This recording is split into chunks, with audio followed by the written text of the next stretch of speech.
صحیح بخاری حدیث نمبر 281۔ حضرت میمونہ رضی اللہ تعالی عنہا نے کہا، جب نبی کریم صلی اللہ علیہ وسلم غسل جنابت فرما رہے تھے، میں نے آپ کا پردہ کیا تھا تو آپ نے پہلے اپنے ہاتھ دھوئے، پھر داہنے ہاتھ سے بائیں پر پانی بہایا اور شرمگاہ دھوئی، اور جو کچھ اس میں لگ گیا تھا اسے دھویا،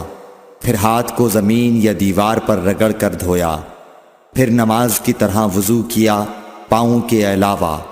پھر پانی اپنے سارے بدن پر بہایا اور اس جگہ سے ہٹ کر دونوں قدموں کو دھویا۔ صحیح بخاری حدیث نمبر 282۔ ام المومنین ام سلمہ رضی اللہ تعالی عنہ نے فرمایا کہ ام سلیم ابو طلحہ رضی اللہ عنہ کی عورت رسول اللہ صلی اللہ علیہ وسلم کی خدمت میں حاضر ہوئیں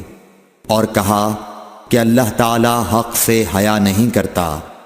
کیا عورت پر بھی جبکہ اسے احتلام ہو غسل واجب ہو جاتا ہے؟ تو رسول اللہ صلی اللہ علیہ وسلم نے فرمایا، ہاں، اگر اپنی منی کا پانی دیکھے تو اسے بھی غسل کرنا ہوگا۔